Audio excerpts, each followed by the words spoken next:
Aujourd'hui, nous abordons un sujet brûlant, l'agenda toxique du Rwanda en République démocratique du Congo.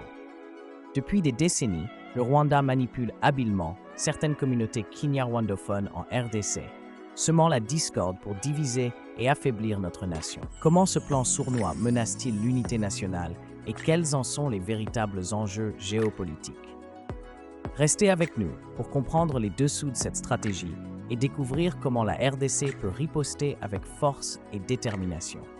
L'agenda toxique du Rwanda en République démocratique du Congo. Depuis des décennies, le Rwanda mène une campagne insidieuse visant à semer la discorde au sein des communautés parlant Kinyarwanda en République démocratique du Congo, DC. Ce plan repose sur un objectif précis, diviser pour mieux régner.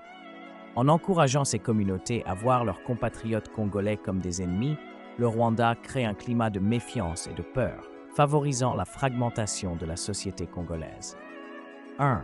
Le rôle de la division ethnique comme outil politique. Le Rwanda, sous la direction de Paul Kagame, a utilisé la question ethnique comme un levier de pouvoir. En manipulant les communautés kinyarwandophones, souvent perçues comme proches du Rwanda pour des raisons linguistiques ou culturelles, Kagame alimente un sentiment d'exclusion. Cette stratégie vise à générer des tensions entre ces groupes et les autres communautés en RDC, affaiblissant ainsi la cohésion nationale. 2. Objectif, fracturer la RDC. Cette stratégie de division sert un agenda plus vaste. L'objectif du Rwanda n'est pas seulement d'exacerber les tensions ethniques en RDC, mais aussi de déstabiliser le pays de l'intérieur.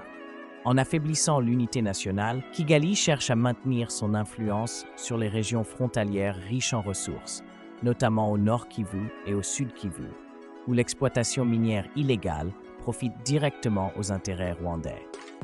Le chaos généré par ces divisions rend plus difficile pour le gouvernement congolais de reprendre le contrôle total de ces régions. 3. L'impact sur l'unité nationale congolaise. Pendant des décennies, les Congolais de toutes origines ethniques, incluant les plus de 450 tribus qui composent le pays, ont cohabité pacifiquement. Le plan rwandais met directement en péril cette coexistence.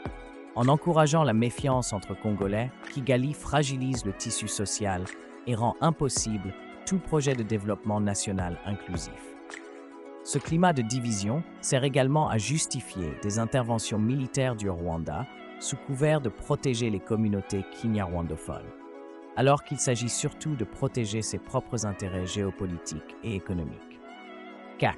La manipulation du sentiment identitaire. L'agenda du Rwanda joue également sur le sentiment d'appartenance. En instrumentalisant la langue kinyarwanda et les liens culturels, le régime rwandais tente de créer une identité alternative pour ces communautés, distincte de l'identité congolaise. Cette construction d'une nouvelle allégeance régionale ou transnationale vise à affaiblir leur intégration au sein de la nation congolaise, rendant ainsi plus facile pour Kigali d'exploiter cette population à des fins politiques. 5. Les réactions congolaises. Unité contre la manipulation. Les Congolais doivent comprendre que ces tactiques visent à les affaiblir collectivement. L'unité nationale reste la meilleure défense contre cette stratégie. Chaque Congolais, quelle que soit son origine, doit rejeter ce récit toxique et ne pas tomber dans le piège de la division ethnique ou communautaire. L'histoire montre que les grandes nations sont construites sur des fondations solides de diversité et de cohésion sociale. La RDC, avec sa mosaïque de cultures et d'ethnies, peut triompher de cette tentative de déstabilisation si elle reste unie face à ces manœuvres. 6. L'appel à la vigilance et à l'action. Le peuple congolais doit rester vigilant et conscient de ces tentatives de manipulation.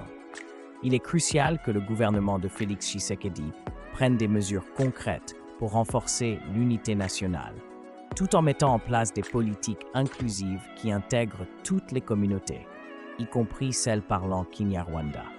Cela nécessite un travail diplomatique intense pour dénoncer l'ingérence rwandaise et des efforts internes pour sensibiliser les populations à l'importance de l'unité dans la diversité. Conclusion. L'agenda du Rwanda en RDC est clair.